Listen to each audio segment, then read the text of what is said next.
అదేవిధంగా పదే పదే భాష గురించి మాటల గురించి మీరు ఇట్లా అంటుండ్రు మీరు అట్లా అంటుండ్రు మమ్మల్ని గౌరవిస్తలేరు అని ఏదైతే చర్చ జరుగుతుందో మాజీ ముఖ్యమంత్రి గారు నిన్న నల్గొండ జిల్లాలో వాడిన భాష మీద చర్చ చేద్దామా అధ్యక్ష? ఏం బీకనిక పోయినరని అడుగుతాడా అధ్యక్ష? మాజీ ముఖ్యమంత్రిగా 10 ఏళ్ళు పనిచేసి కేంద్ర మంత్రిగా పనిచేసి రాష్ట్ర మంత్రిగా పనిచేసి శాసనసభ్యుడిగా పనిచేసి పార్లమెంటుగా పనిచేసి గొప్పలు చెప్పుకొని జబ్బలు జరుచుకునే ఉద్యమకారుని అనేట ఆయన ప్రధాన ప్రతిపక్ష పార్టీ హోదాలో ఉండి ఒక రాష్ట్ర ముఖ్యమంత్రిని పట్టుకొని ఏం బీకనిక పోయినావు అని అడిగితే రా ఇప్పటికే ప్రజల్ని ప్యాంట్ ఊడబిక్కురు ఉన్న అంగి చొక్కా కూడా ఊడబిక్తాం. ఇప్పటికే తెలంగాణ ప్రజలు మొన్న జరిగిన ఎన్నికలలో మీ ప్యాంటు ఊడబిక్కిరు. ఇవాళ ఆ ప్యాంటు ఊడబీకితే చెప్పుకునే దిక్కులేక బొక్కబోర్లో పడితే బొక్కలు ఇరిగినాయి మీకు. అయినా మీ బుద్ధి మారలేదు. ఒక ముఖ్యమంత్రిని పట్టుకొని ఏం బీకనిక పోయినావని అడుగుతారా అధ్యక్ష? ఇది పద్ధత? ఈ రాష్ట్రం 4 కోట్ల ప్రజలు ఓట్లేసి గెలిపించిన ముఖ్యమంత్రిని పట్టుకొని ఏం బీకనిక పోయినావని అంటారా అధ్యక్ష? ఇదేనా తెలంగాణ సాంప్రదాయము? ఈరోజు నేను మళ్ళీ అడుగుతున్నా అధ్యక్ష, ఈరోజు మేడిగడ్డ మేడి పండులాక కుంగిపోతే మేడిగడ్డల నీళ్లు నింపడానికి అవకాశం ఉందా అధ్యక్ష? ఇవాళ మీరే సాగునీటి పారుదల శాఖ మంత్రులుగా పనిచేసారు కదా.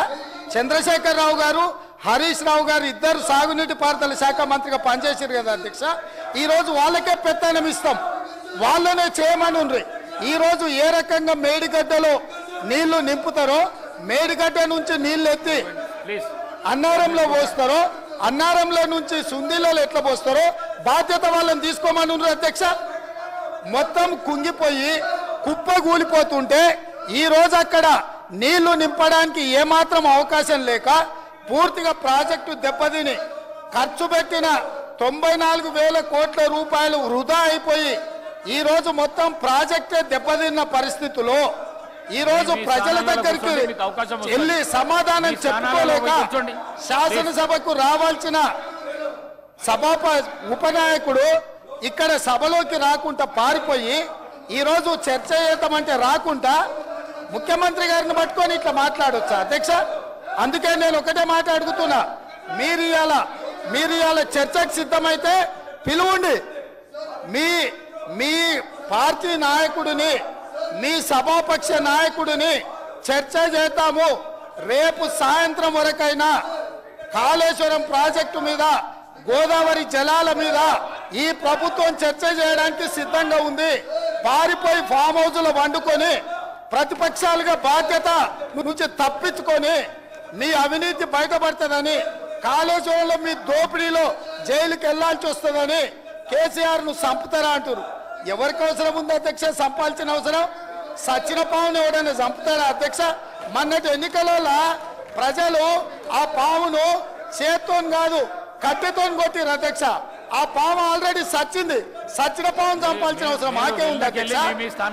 ఈ రోజు సానుభూతి కోసము వీల్ చైర్ నాటకాలు, వీధి నాటకాలు ఏంటి అధ్యక్ష? ఇది ఈ రోజు ఈ సభలో చర్చ చేయడానికి ప్రభుత్వం సిద్ధంగా ఉంది.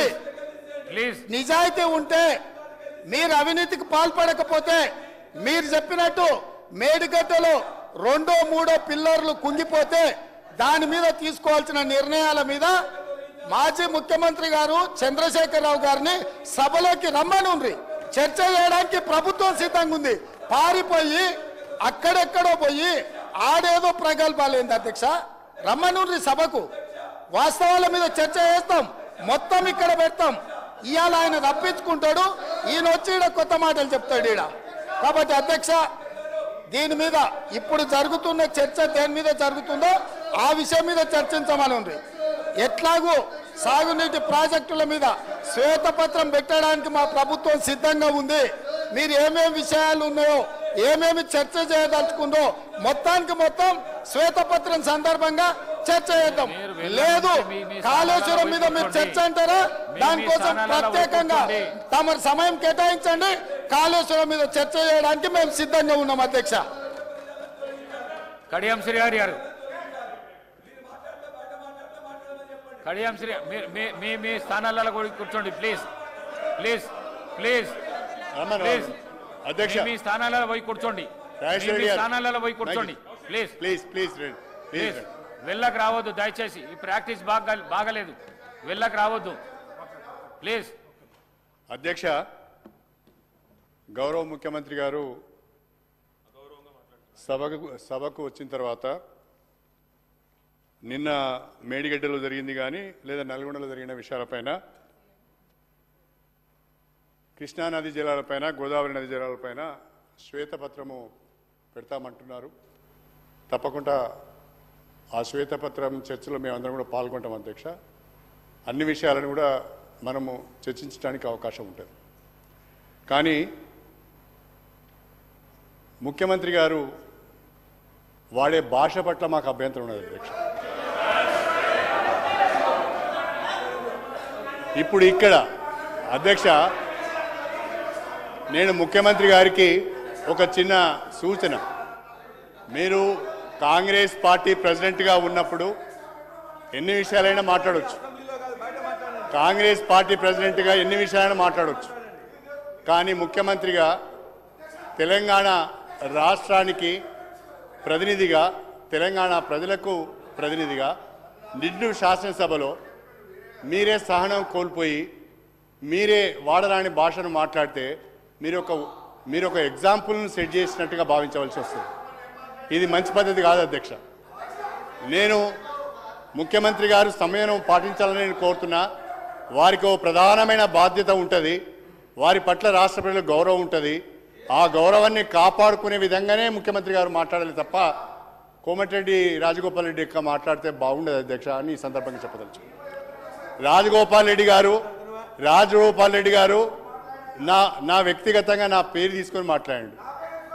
నేను వినండి ఒక మాట, రాజశేఖర రెడ్డి గారు ఇప్పుడు నా పేరు తీసుకొని మాట్లాడారు. ఏమని? నేనెవరినో చీట్ చేశానని, నేనెవరికో మోసం చేశానని. అసలు కాంగ్రెస్ పార్టీకి చీడ పురుగు నువ్వు, కాంగ్రెస్ పార్టీని చీట్ చేసింది నువ్వు, కాంగ్రెస్ పార్టీని నాశనం చేసింది గారు, Congress party legislative affairs minister గారు.